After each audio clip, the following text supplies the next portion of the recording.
Jeudi 6 août, bienvenue à ce journal sur Télé 50. Encore des morts en Méditerranée. Plusieurs centaines de migrants qui tentaient de gagner l'Europe sont portés disparus après le naufrage de leur embarcation au large de la Libye. Le navire surchargé, le bateau de pêche en métal qui avait à son bord des migrants, 600 environ, qui a chaviré pour le moment. On parle de 25 morts, mais le bilan risque de s'alourdir. C'est un bateau de pêche transportant des centaines de migrants qui a chaviré à environ 30 km de la côte libyenne. À son bord, 600 personnes, parmi lesquelles des familles avec des enfants qui tentaient une fois de plus de rejoindre l'Europe. Dans la journée de mercredi, le navire lance un appel à l'aide aux gardes-côtes de Catane en Sicile, qui se trouvait à environ 15 miles des côtes libyennes au nord de la ville de Zouara, non loin de la frontière tunisienne. Qu'est-ce qui se passe exactement? 2 embarcations ont été envoyées sur place. L'une des Médecins sans frontières et l'autre de la marine irlandaise qui patrouillait dans la zone. Sur place, le bilan est lourd. Sur les 600 passagers à bord, les autorités irlandaises affirment avoir secouru quelques 400 personnes, dont 12 femmes et 13 enfants. 25 corps ont cependant été repêchés, mais plus de 200 personnes sont toujours portées disparues. Parmi les causes de cet accident, selon le porte-parole en Italie du Haut Commissariat de l'ONU pour les réfugiés, la mer était calme, mais le bateau a rapidement coulé parce qu'il était en métal et beaucoup de migrants sont probablement restés bloqués dans l'épave. Pour l'instant, les opérations de secours vont se poursuivre, mais il faut signaler que ce naufrage pourrait être le plus important depuis celui qui a coûté la vie à plus de 800 personnes en avril. Un naufrage de plus cette année en Méditerranée, alors que l'on comptait déjà plus de 2000 migrants morts.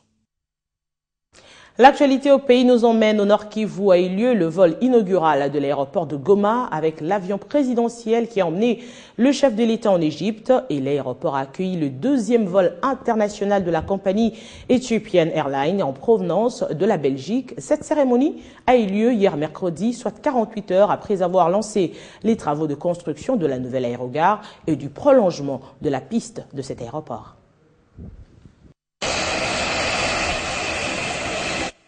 Il était 13h GMT, soit 15h heure de Goma, lorsque le 2e vol international est arrivé à l'aéroport international de Goma après celui de Joseph Kabila. Et c'est la compagnie Ethiopian Airlines qui a atterri en provenance de la Belgique. C'est le gouverneur de province Julien Paluku et quelques membres de son gouvernement qui sont venus accueillir ces premiers passagers qui disent avoir bien voyagé. Je vis en Belgique depuis 20 ans.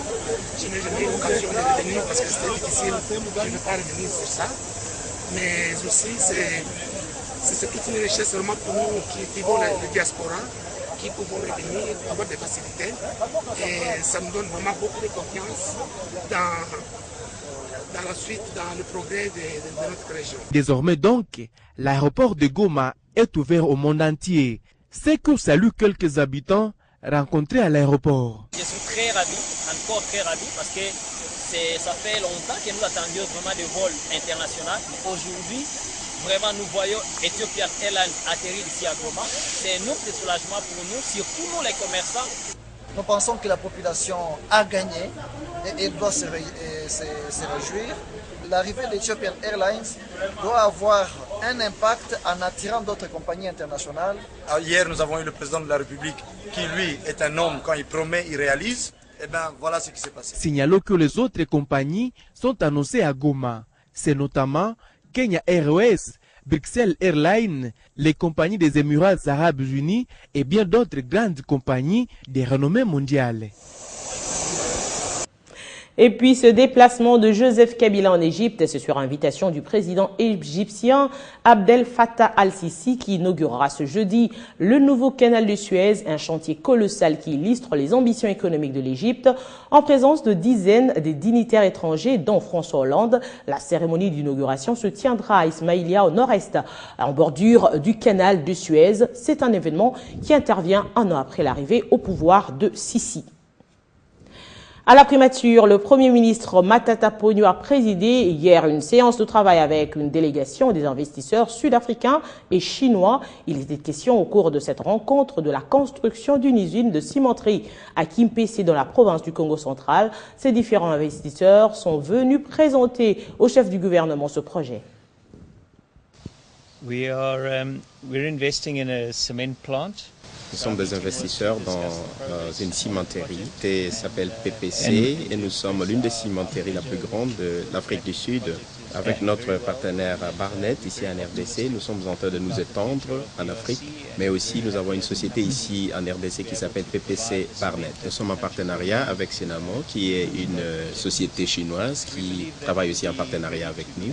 Donc en tant que société, nous étions heureux de venir d'abord partager le progrès de ce projet avec le Premier ministre, mais aussi d'annoncer que nous sommes très très contents pour que nous puissions à l'avenir produire notre ciment qui sera consommé ici en RDC.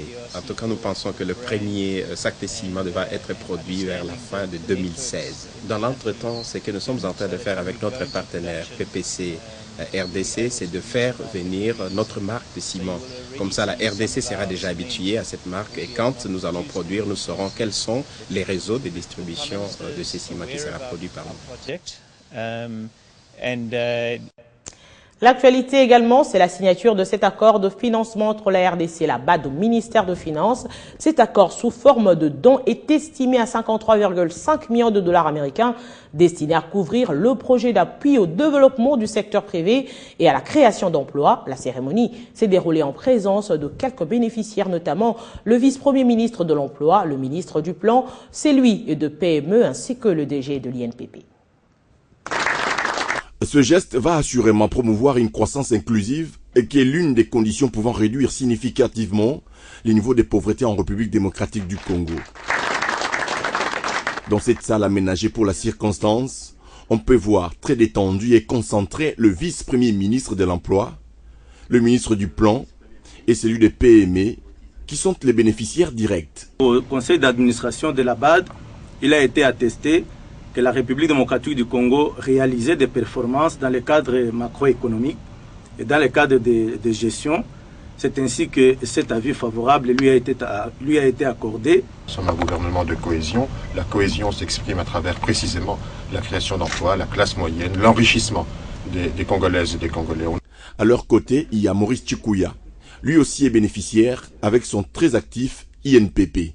Et si au jour d'aujourd'hui, l'INPP peut être bénéficiaire de ces fonds, c'est pour améliorer davantage l'employabilité de la jeunesse congolaise afin de protéger la main-d'œuvre locale. Les développements du secteur privé, l'émergence des petites et moyennes entreprises et industries sont des secteurs à même de créer des emplois pour les jeunes et autonomiser ainsi les femmes. Aussi longtemps que la République démocratique du Congo exprimera des signaux qui encourageront ses partenaires, notamment particulièrement la Banque africaine de développement, à le soutenir, nous le ferons.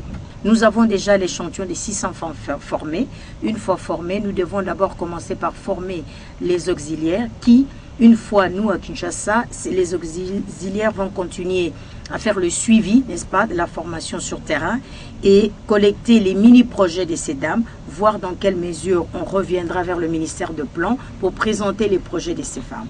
53,5 millions de dollars américains serviront à consolider le climat des affaires, à appuyer les structures et promotions du secteur privé, à doter aussi les jeunes des compétences à même de faciliter leur employabilité.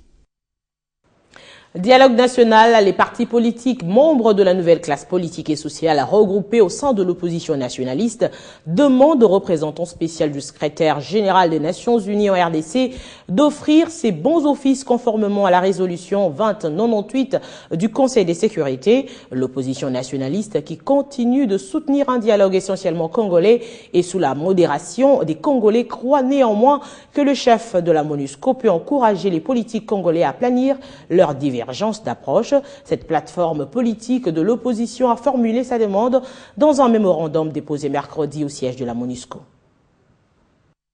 Considérant que les uns et les autres, d'une manière ou d'une autre, sont d'accord avec le dialogue à la différence des approches, considérant la résolution 2098 du Conseil de sécurité de l'ONU en son point 14b, qui demande au représentant spécial du secrétaire général de l'ONU pour la République démocratique du Congo, dans le cadre de sa mission des bons offices, de promouvoir un dialogue politique transparent et sans exclusive entre toutes les parties prenantes congolaises en vue de favoriser la réconciliation nationale et la démocratisation et d'encourager l'organisation d'élections provinciales et locales crédibles et transparentes. L'opposition nationaliste est souvent surprise et scandalisée quand elle entend monsieur le représentant spécial du secrétaire général de l'ONU dire qu'il ne pourrait offrir ses bons offices que si les deux camps, opposition et majorité, les lui demandent. Nous estimons que le mandat lui confié par la résolution 98 lui procure déjà la légitimité pour pareille démarche.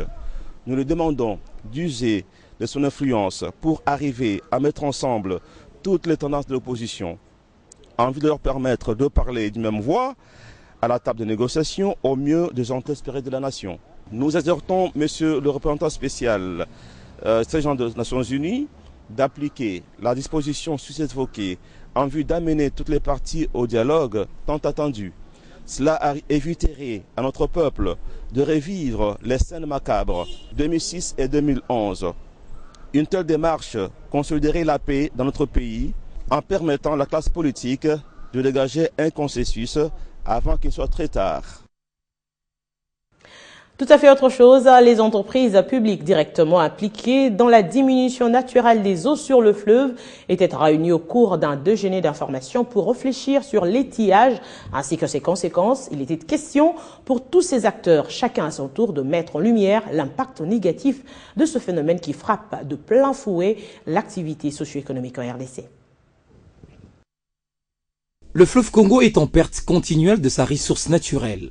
Il perd plus d'eau que d'habitude et les conséquences sont plus drastiques que les années antérieures.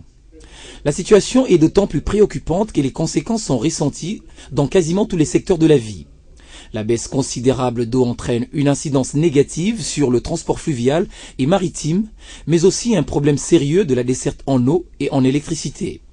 D'où ce déjeuner d'information initié par la Société nationale d'électricité pour évoquer ce problème avec toutes les entreprises publiques concernées par l'étiage. La Mételsat, la Régie des voies fluviales, la Régie des voies maritimes, la Régie des eaux, la SCPT et même le ministère de l'Environnement se voient du coup être concernés. Le problème est global au point qu'il paralyse à la fois l'activité économique et opérationnelle de ces entreprises. Conséquence, le délestage intense, la fourniture irrégulière en eau vers les abonnés et les passagers qui doivent attendre longtemps pour naviguer sur le fleuve. Selon leurs responsables, tous sont unanimes, la tendance des eaux est en baisse continuelle et la pente ne remonte plus. Nous réduisons progressivement, d'abord pour protéger nos installations, et nous avertissons également la clientèle sur les rationnements que nous opérons, et en leur demandant également de discipliner pour ne prendre que ce que nous délivrons, et ne prendre qu'au moment où ils sont connectés au réseau et de ne pas le faire de manière frauduleuse. Pour le numéro 1 de la Régie des eaux, les causes sont parfois négligeables. Nous aggravons nos situations d'étiage par le drainage de matière en suspension dans l'eau. Donc le sable qui va dans l'eau, les érosions par exemple. Il y a aussi le déboisement que nous faisons peut-être de manière pas très contrôlée, qui influe sur la pluviométrie. Il y a d'autres phénomènes qui sont de phénomènes, bon, je ne sais pas, on peut parler aussi de l'émission de gaz à effet de serre. La sonnette d'alarme est donc tirée. Il faut agir maintenant si l'on veut préserver cette ressource vitale le plus longtemps possible. Vol MH370, on en parle encore. Sachez que les débris d'ailes retrouvés à La Réunion appartenaient bien au Boeing 777 de la Malaysia Airlines, disparu le 8 mars 2014 avec 239 personnes à son bord. Annonce faite mercredi par le Premier ministre malaisien Najib Razak.